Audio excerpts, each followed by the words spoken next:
akan menunggu laporan berkala dari Puspom TNI gitu Pak.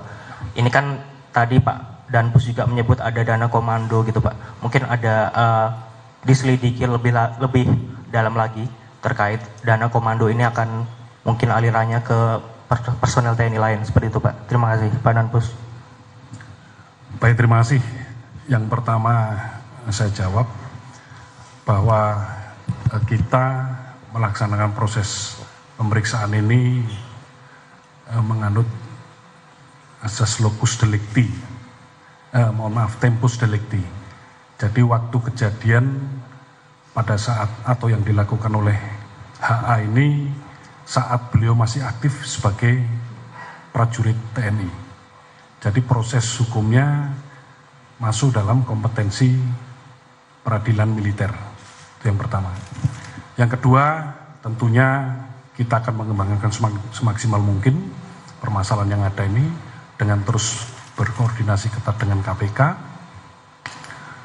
terkait dengan apa yang sudah ada dalam laporan polisi yang ada di KPK maupun ada di kami, yaitu kejadian dari mulai 2021 sampai dengan 2023. Jadi itu akan kita gali nanti. Demikian.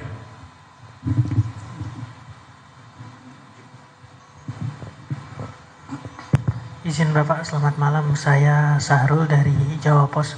Ingin bertanya, penegasan mungkin nanti bisa dijawab oleh Dan Puspom dan juga Pak Ketua KPK terkait dengan dugaan korupsi yang dilakukan 2021 sampai 2023 ini kan tidak satu proyek atau pengerjaan kebutuhan di Basarnas. Itu kira-kira nanti pendalamannya akan seperti apa dilakukan oleh KPK dengan teman-teman di Puspom. Yang kedua, soal aliran dana tadi saya ingin tahu lebih jauh, Bapak mungkin bisa disampaikan.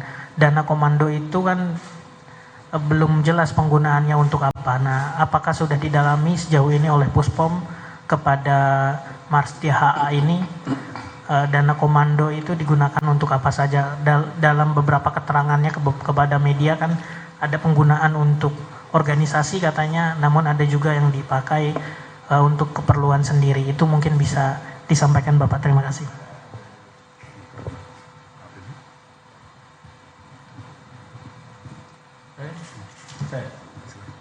Ini pertanyaannya kepada beliau atau ke saya? Boleh dijawab sama Dan Puspom. Oh gitu, ke pertanyaan tadi kepada Dan Puspom.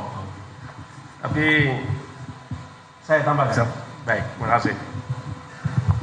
Baik, terima kasih kepada rekan-rekan semua yang telah memberikan perhatian atas penanganan perkara tindak pidana korupsi yang sudah kita tangani secara serius, dan ini akan kita tuntaskan sesuai dengan ketentuan hukum dan peraturan perundangan.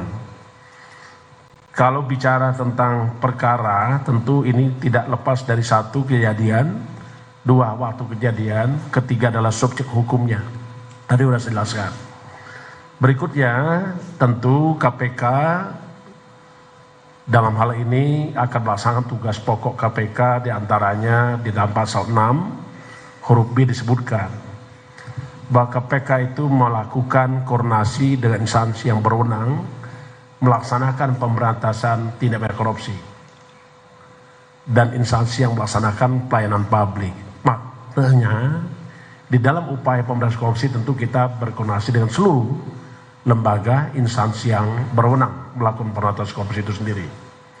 Yang kedua, KPK pun dalam perkara ini tentu sebagaimana ketentuan undang-undang, KPK akan melakukan supervisi.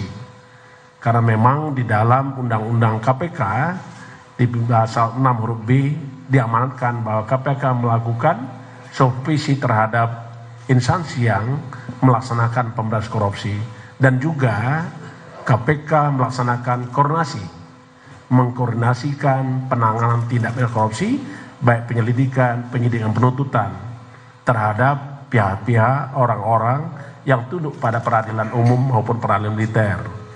Jadi saya kira ini kita semangat, dan ini buktinya kita tuntaskan seselaku anak bangsa yang sama-sama punya tanggung jawab membersihkan negeri ini dari praktek-praktek korupsi.